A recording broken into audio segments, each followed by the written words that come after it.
start he normally makes, and what he so desperately craves here today. Through second to 3 on this open lap. He's down in 11th place, only recovered 2 spots early on here as the Italian. That's across the line again there into the bottom of the hill at turn number 11. That will give us an idea of how much you lose when it comes through second time around. Lopez was 2.4 off the lead. He was actually coming through the lap. He was 1.2 seconds ahead of Sam Lowe's when the lap began.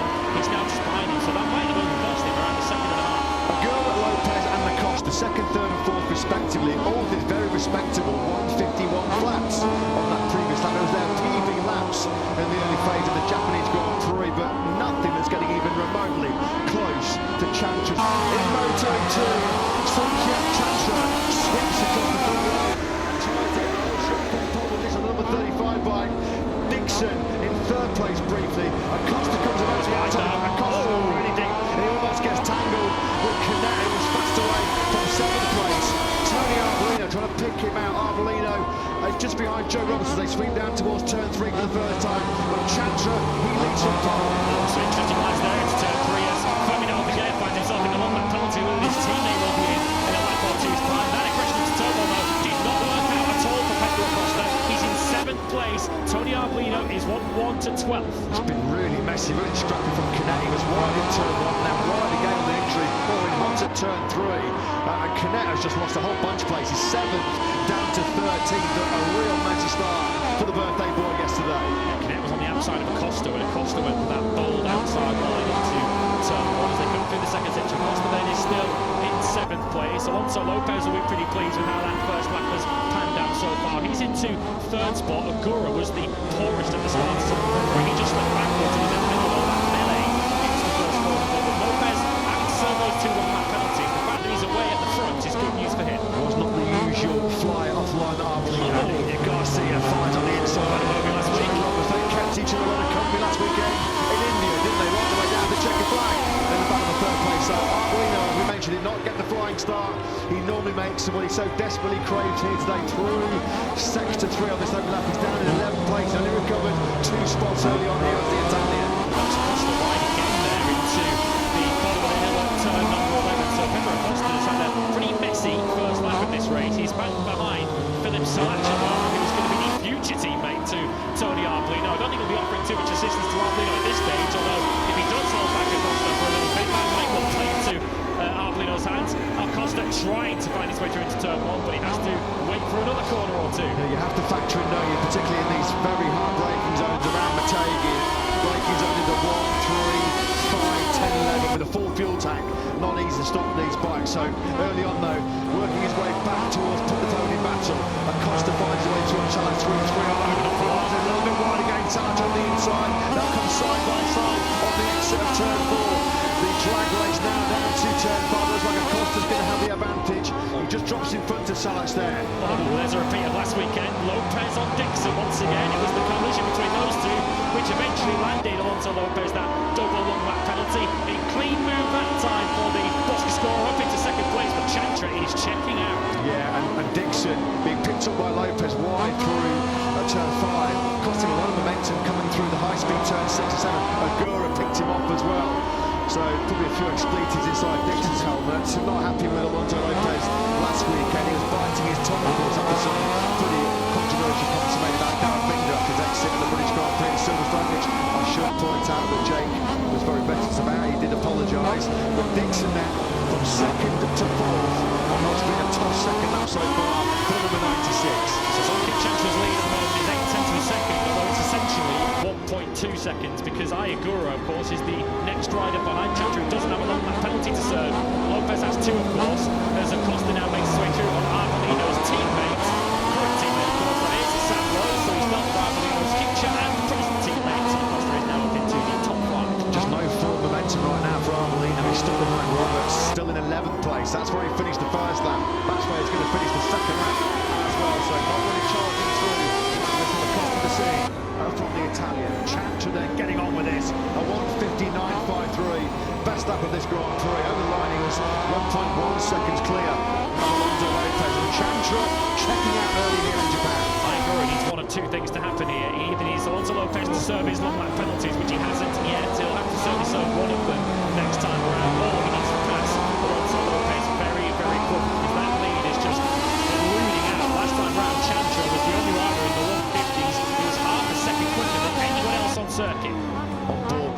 Costa shifting back to second gear, closes right in on the brakes into turn 5 on Dixon, now through the high speed, fifth gear, no brakes, just roll off momentarily and pick up the throttle through this high speed sweeping part of the 4.8 km Motegi circuit. Arguero's got through on Lopez there, just head of the camera shot, so Arguero then he can see Chantra clearing off in the distance here, so he wasted precious little time in finding a way through Alonso Lopez. So as it was on the grid in qualifying, it's an Idemitsu on the team Asia, 1-2 in Japan.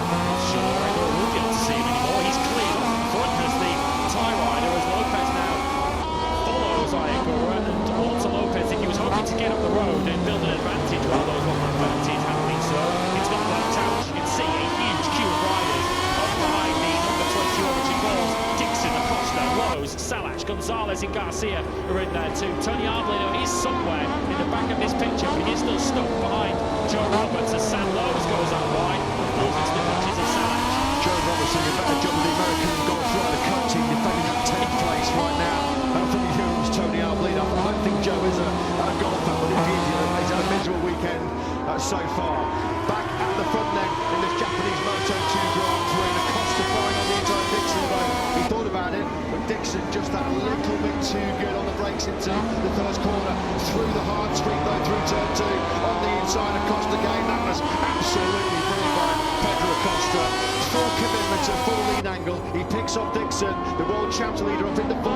Somkiat Chantra last time round, 15.679. That is some incredible race pace. That is the best race lap we've ever seen here at Motegi. He's already 2 seconds clear, and the early indications we're getting is that even with empty tarmac ahead of him, Agura has no answer. Garcia through on Gonzalez. What a Moto2 rider Sergio Garcia is developing into at the end of this rookie season. He is really coming to the fore. He's in areas number 11 by Gonzalez, trying to retaliate, no way through the high speed change direction through turn 7 and 8. This is where it gets back to the stop-start part of Motegi. Hard on the brakes into turn 9, but all about the hard acceleration as you squeeze and squirt up to turn 10.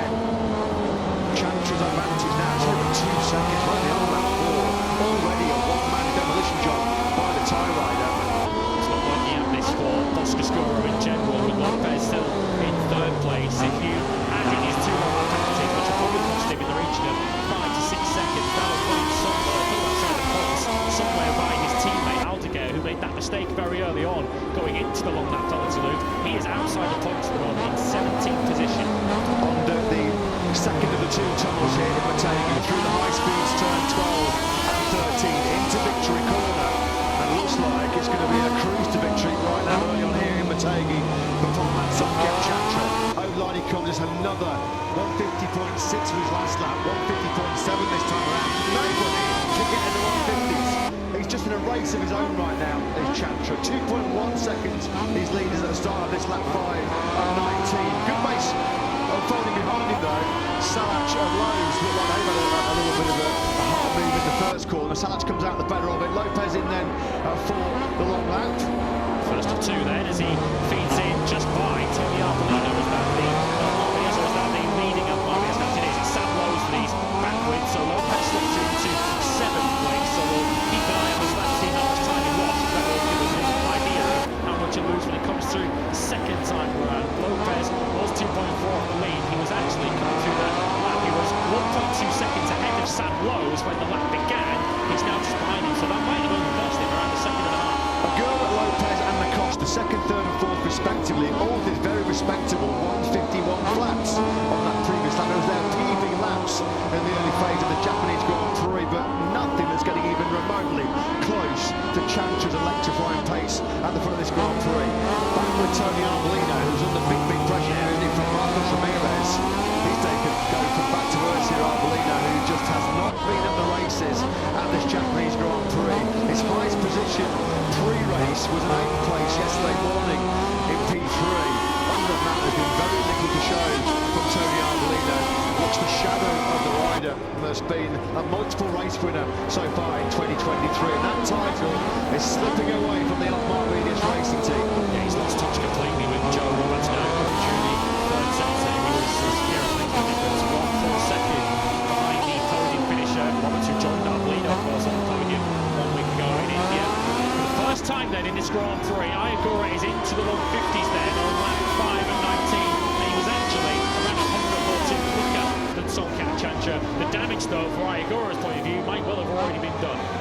so often does. Acosta looking like he's going to rescue not a bad weekend, but an average weekend by his exceptionally high standards. Second long lap penalty then being completed by Alonso Lopez. He's going to drop in behind on just Alongside Arbolino. Alongside Arbolino. Properly one-sliced by Arbolino as he got back on the track as they charge down towards turn 5. There is then Acosta, a big payday coming back potentially in terms of the championship. Another podium beckons on his 50th Grand Prix start, with Arbolino struggling. This is not a gimme of Arbolino with the scoring points here, because Ramirez right on his case and coming right into contention. Ramirez picks him up in 7, and it could get worse here because not too far behind Arbolino are Dr. Van den Gorber, Canet, Darren Binder and Foggia throwing out again as well. He might not even score a point here today, Arbolino. Once again, he's going to be hoping for help elsewhere to limit Pedro Acosta's points haul, but Arbolino doesn't need to be losing a few points to Acosta. He needs to be gaining them. There is no chance of that happening at the moment as Lopez gets in a little bit hot there into the turn 10 hairpin. Although we have seen in the past that Doscascoro takes that sort of deeper line and is able to punch it out of the corners onto his back straight. Those one-lap penalties didn't cost Alonso Lopez as much as he and we might have feared coming into this Grand Prix. It was around about 2 seconds apiece with those 2 long lap penalties as he goes in deep again there into the 90-degree corner. So Lopez running in 10th place. He's still got a chance of holding himself back into top 6 contention here. Chantra over the line. He drops into 151s for the first time since the opening lap of the Japanese Grand Prix. His pace matched by his teammate Ayagur. They both share 151 flats. Chantra was 600 of a second quicker on that lap 6, which keeps him just a whisker over 2 seconds clear. And I think of this Japanese Grand Prix, he loves these stop-and-go circuits where the tracks that feature brutal, hard braking. Somkiat Chantra really comes to the fore. You think about his home race in Buram, he's a circuit specialist of the Red Bull Ring in Austria as well, and he's using all that braking prowess to the max here right now. It may well already be game over. Oh, it was close, wasn't it? Salach and Dixon down into turn 5. That's going to allow Sam Lowe's to sneak back through under the tunnel on Salach. The Czech rider was nearly on the floor there, wasn't he? Dixon looked at how close he came there to be wiped out of the Grand Prix for the 2nd consecutive weekend. So Dixon now has a little bit of breathing space in 4th. He did his personal best last time around at 151.3. But just to explain how badly it's going at the moment for Tony Arbolino, he was back in the 152s last time around. The group immediately behind him, only Dr. Van den Gorber, who made a mistake and dropped 3 places. Only he was slower than him all the way down to the bottom end of the top 20. Arbolino, as you say, is in serious danger of losing any points in this Grand Prix. He's got connected to Van den Gorber right behind him. Somebody's in the goal track. I think it was Joe Roberts. I was going to say, yeah, that's an easy mistake to make. Hard braking zone into the low gear, hairpin curve, turn 10. So Joe Roberts, who just worked his way up into 9th place, he's going to have to clear the dirt and dust off those tyres as well. He slots back on circuit just ahead of Bo Benschneider. So Roberts, to the end, there he is. Does a really, really well there. Some of his dirt track skills in America coming to fore there. But Roberts then plummets out on the points. Connect now, building the pressure here on Tony Arbolino. Oh, Sam Lowe's has crashed out. Lowe's down in the final sector. He was running in a strong place inside that top 6. The dismal run continues though for the 33-year-old. That's now no top 6 in the last 10 for Lowe's. He clashes out at victory corner. I guess it helps in some small way to his obvious recent teammate Tony Arbolino, because he's one position he doesn't have to pick up. Yeah, although he's in danger of losing that one very quickly, but a rotten afternoon in prospect here for Elfman. Yes, blows out of the Grand Prix. He was their only top 6 back here this afternoon, and Arbolino running around now in 10th place, promoted 2 spots on that lap with the error from Roberts and the crash from Lowe's. But Arbolino is in a real swim against the tide here just to score 8 points. And you can see how much ground he's lost to Ramirez. He's actually coming back at Lopez now, of course, having lost that position shortly after Lopez served his long lap penalty. But Ramirez in a really rich vein of form. He finished 9th last weekend. He's on course for something even better than that here. Yeah, there was a lot of criticism, wasn't there, when he was brought into the OnlyFans American racing team. Shorten and Kelly nudged out, but it's a decision, a controversial one, albeit that has been fully justified so far by Marcos Ramirez, who's making a proper fist of this. He's just behind Alonso Lopez, who have served both of his long lap penalties. We're just there out of picture. Goes Arbolino, who has got Canet, Binder and Van den Gorber completing your top 15, the point scoring finishers. Back with Lopez then. Oh no, that's Fernando who's gone in hot in the turn number 11. So we've seen mistakes in turn 10 for Joe Roberts and turn 11 for Aldegar in quick succession. That's cost those 2 point scoring finishes potentially. But be careful, they're coming off on the wet grass as well.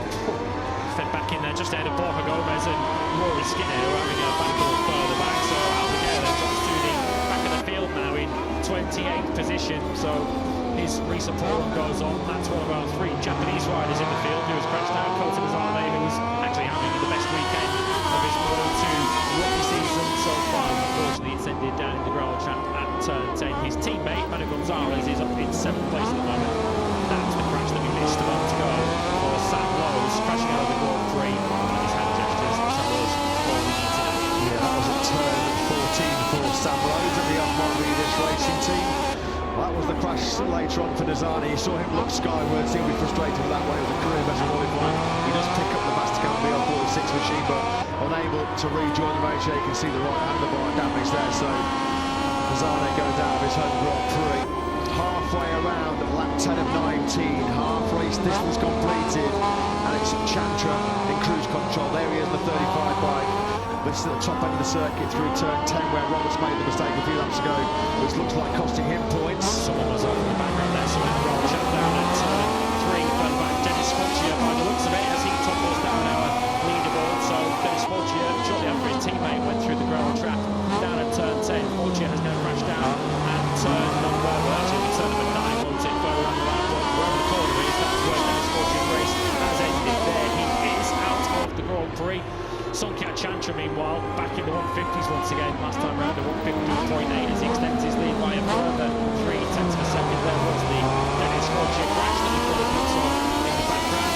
Chantra's leaders yo-yoing around that sort of 2-second mark in 2.1 over Conqueror. Back-to-back personal bests for Jim Dixon in 4th place, who is not letting Pedro Acosta have this podium easily.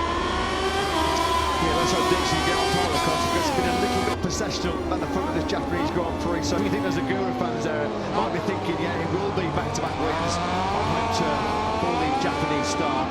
Champion just finds that little extra gear, doesn't he? But with 2 laps to go, he's nearly 1.4 seconds clear.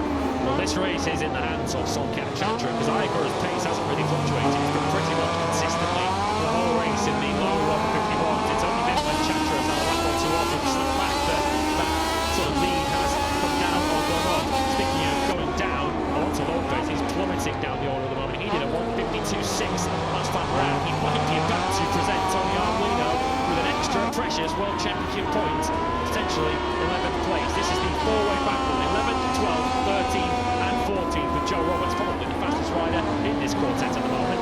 Arbolino trying to work his way through on Lopez. Behind him, Guevara and Roberts trying to work their way through on the pair of them.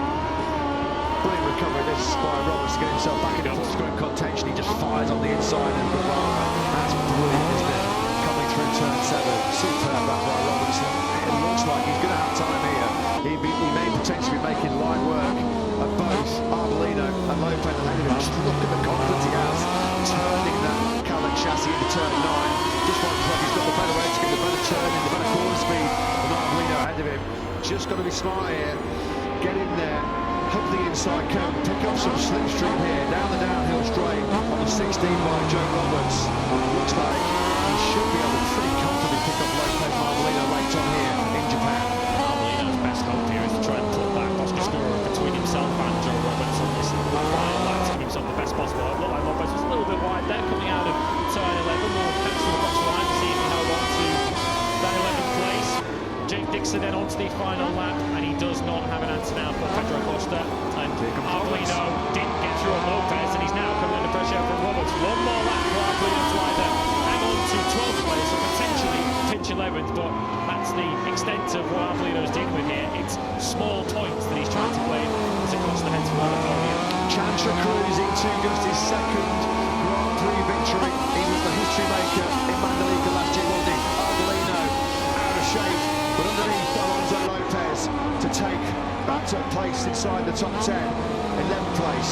Roberts, what can he do? You can see his double rear tyre screw as he got the power coming out of turn 4. Arbolino then, how crucial could that place speed. Chantra has long gone. He started the last lap 1.6 seconds clear of Agura. It looks like it's going to be a Chantra, Agura, Acosta podium, and Acosta taking more big points in the championship from Marbolino on the inside. He made this work so well. How good is Joe Roberts? Really high speed change direction. Here Motegi.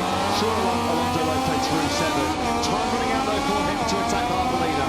It was in the faster corners in Bud last week, wasn't it, where he was stronger than Sergio Garcia to make that difference. Somkiat Chantra that made the difference in the first few laps, didn't he? He was able to immediately open that lead up to around about 2 seconds, and trying as he might, even with the power of the home crowd, Agura has not been able to chase him down. The first Thai rider in history to take a Grand Prix pole position, the first Thai rider in history to take a Grand Prix victory, and he finds out victory corner.